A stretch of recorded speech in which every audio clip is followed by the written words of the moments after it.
Fala pessoal, eu sou Paulo Portinho e hoje a gente vai discutir aqui qual é o valor justo de um imóvel, qual é o valor máximo que você pode pagar por um imóvel para morar ou para alugar, tá certo? Para fazer investimento. Vamos olhar? Me acompanha.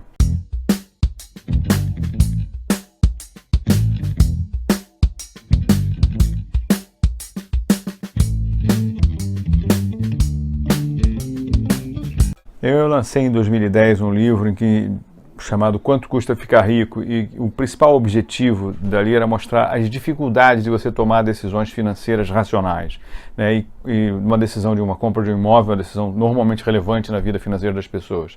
Uma decisão de comprar um carro de luxo, trocar de carro, também é uma decisão financeira relevante na vida das pessoas. E eu mostrava como é que a gente calculava na época uma casa inteligente do ponto de vista financeiro, um carro inteligente, até uma casa de veraneio inteligente. Tá certo? E o que fez mais sucesso foi esse que eu vou mostrar para vocês aqui.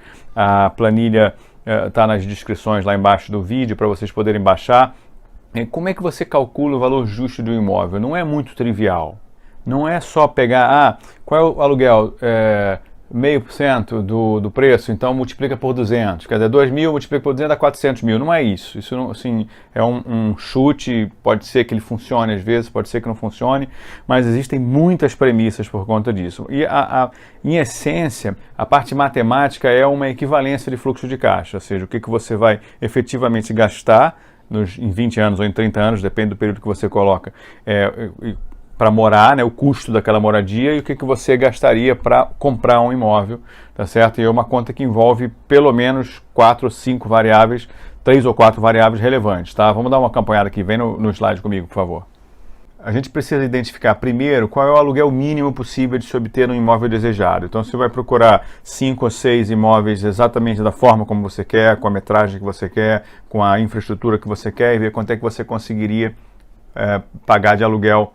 É óbvio que você não vai pagar o que a pessoa está pedindo, mas o quanto efetivamente se fecha. Se as pedidas são 3.000, 3.200, mas está se fechando por 2.700, 2.800, você vai considerar 2.800 como o seu custo de moradia. Você vai ter que estimar o percentual líquido, né, de custos IR, não líquido de inflação, tá? Líquido de custos IR anual obtido com seus investimentos de risco moderado, já vou falar disso, e um percentual esperado de valorização do imóvel, tá? Ambos nominais. Então, volta aqui comigo. Quando eu falo de equivalência de fluxo de caixa aqui, mais ou menos assim, você tem 500 mil reais que você pode comprar um imóvel ou você pode utilizar aquilo para bancar, investir e usar aquilo para bancar a sua moradia, tá? Então não é uma conta simples do tipo, faz 0,5%, multiplica por 200, 250 vezes. É uma conta que vai, e essas coisas variam, né? Às vezes o juro está muito alto, às vezes o juro está muito baixo, às vezes a perspectiva de valorização do imóvel é muito alta, às vezes é muito baixa. Então sempre que você for comprar um imóvel, você tem que fazer uma planilha como essa aqui, ou semelhante a essa, porque ela te dá uma informação um pouquinho mais coerente, um pouquinho mais consistente, tá? É o que nós vamos ver aqui com três modelinhos, tá bom? O primeiro modelinho, dá uma olhadinha aqui para mim, é o seguinte: um aluguel de 2 mil reais, a gente não vai financiar, nesse é o caso um é sem financiamento, o percentual de remuneração dos investimentos de risco moderado é de 8,5%, considerando uma realidade de hoje, já falo sobre isso, e o percentual anual de valorização do imóvel é 1% acima da inflação. Como as metas de inflação são 4%, vamos colocar 5%, tá certo, de crescimento ao ano. Volta para mim aqui.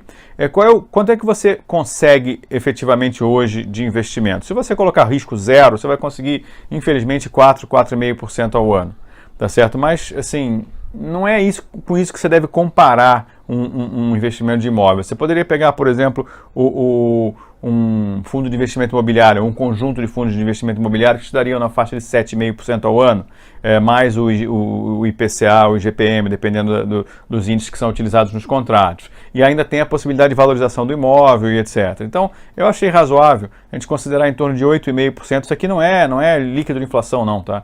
É 8,5% total que a gente deve conseguir. Então, não é muito difícil conseguir isso em risco moderado. Risco zero, aí não tem muito jeito, né? Mas eu acho que para comparar imóvel com imóvel, o ideal é fazer de risco moderado, porque é o caso. E o percentual de crescimento do valor do imóvel, 1% acima da inflação, poderia usar a inflação só, tá? Mas eu acho que 1% acima da inflação é razoável. Tá? O que a gente viveu no passado, foi até 2014, foi um boom gigantesco. Mas de 2012 para cá, 2013, os imóveis estão praticamente estagnados, apesar das construtoras dizerem que está voltando tudo, está tudo uma maravilha. Não está, está estagnado, o preço está estagnado. E essa é a realidade, muitos caíram, tem estoques gigantescos de imóveis que os bancos têm. Tá? Então vamos dar uma olhadinha nos resultados disso aqui. Tá? Se depois você substitui os dados na planilha, lembrando que a planilha tem uma macro, porque a conta é complexa, é uma conta de uma iteração, não é uma conta trivial do Excel, então tem que habilitar a macro para fazer funcionar. Dá uma olhadinha aqui. Com um aluguel de R$2.000, tá certo? E eu não financiando absolutamente nada, com um percentual anual de remuneração dos meus investimentos de 8,5%, como falamos, né? E de valorização do imóvel de 5%, nós poderíamos pagar por esse imóvel até R$ 469.380. Volta para mim aqui. O que significa isso? Significa que nessas premissas, tanto faz alugar por 2.000 ou comprar por 469 mil. Do ponto de vista financeiro, cara, não estou falando de eu quero quebrar minha cozinha, não estou falando disso, não estou falando da parte qualitativa da coisa, estou falando da parte quantitativa. Então, esse é o valor máximo que você poderia pagar por um imóvel para ter uma equivalência de fluxo de caixa. Quando bota investimento, muda bastante, você vai dar uma olhadinha aqui, perdão, quando bota financiamento, você vai ver como muda.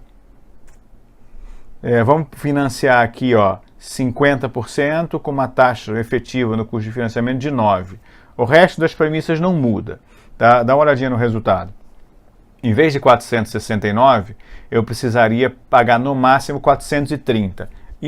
Volta para mim. Isso parece um contrassenso. Porque você deve estar pensando assim, caramba, mas se eu vou pegar empréstimo, eu poderia pegar um imóvel um pouquinho mais caro. Não é essa a lógica. A lógica da equivalência de fluxo de caixa é que, no primeiro momento, você pegaria os R$469 mil e entregaria e deixaria de ter retorno, deixaria de ter o investimento. Tá? Aqui não, você além de deixar, tá certo? O investimento de metade, que você pagou metade do imóvel, além disso, você ainda paga juro. Então, para que as coisas se equilibrem efetivamente, você precisa pagar menos no imóvel, por conta dos juros que não são juros desprezíveis, são juros relevantes. Ok?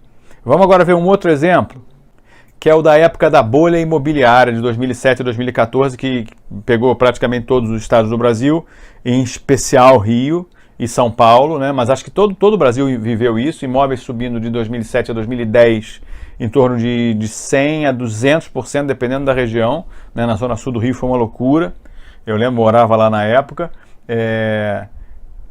Vamos pegar o mesmo exemplo aqui, dá uma olhadinha no nosso slide. Um aluguel de R$2.000, sem financiamento também, só que nesse caso, naquela época, a gente tinha uma possibilidade de ter um retorno um pouquinho maior, né? Já descontando aqui imposto de renda e descontando os custos de administração, taxa de administração. 12%. Mais o percentual de valorização do imóvel, as pessoas estavam contando com uma valorização muito alta. Então, quando elas contam com uma valorização muito alta, volta para mim aqui. Qual era o medo que eu sentia nas pessoas na época, né? É que ela tentava comprar um imóvel e achava caro. Vou esperar baixar. Aí o imóvel de 500 mil passava para 650. Aí ela enlouquecia. Falava assim, cara, se eu não comprar agora vai para 1 milhão. Então, assim, a perspectiva das pessoas, ainda mais numa época que o Brasil, 2007 a pelo menos 2011, 2012, as pessoas tinham uma impressão de que o Brasil ia decolar, tinha The Economist falando que o Brasil ia decolar, então as pessoas queriam garantir agora o seu lugar num bairro bom do Rio de Janeiro, num bairro bom de São Paulo, e elas pagavam qualquer coisa. Então, quando você é otimista nas premissas, aí o negócio é desastroso. Vamos dar uma olhadinha nos resultados aqui. Olha só, as mesmas lógicas, né? Só que nesse caso a gente vai ter um percentual possível de remuneração dos investimentos de 12%, porque o juro era mais alto naquela época mesmo, e um percentual de valorização do imóvel de 14%. Olha só, em vez dos 469 que a gente poderia, 759. Então, volta para mim. No meu blog do Portinho, tem uma sequência grande, iniciando acho que talvez em 2010, falando da bolha imobiliária, especialmente do Rio de Janeiro, né? E eu lembro que eu usei essa planilha, 2010, 2011, usei essa planilha até recentemente, e eu só percebi bolha mesmo, ou seja, só estava fora da realidade financeira que a planilha deu em 2013, 14. Tá certo? Eu escrevi até um artigo sobre isso, mostrando que ela estava fora, inclusive, da realidade das famílias brasileiras, de famílias de altíssima renda. Tá? Quem tiver tempo de olhar, bolha imobiliária, blog do Portinho, você vai achar com facilidade no Google. Não, pessoal, o que eu mostrei aqui é como é que você faz uma conta financeira correta, a conta pode ser analisada por vocês aí dentro da planilha, como é que você faz uma conta financeira para chegar a um valor justo, o valor máximo que você pode pagar por um imóvel a partir de as premissas mais relevantes a respeito do assunto, tá bom? Obrigado por ter assistido até aqui.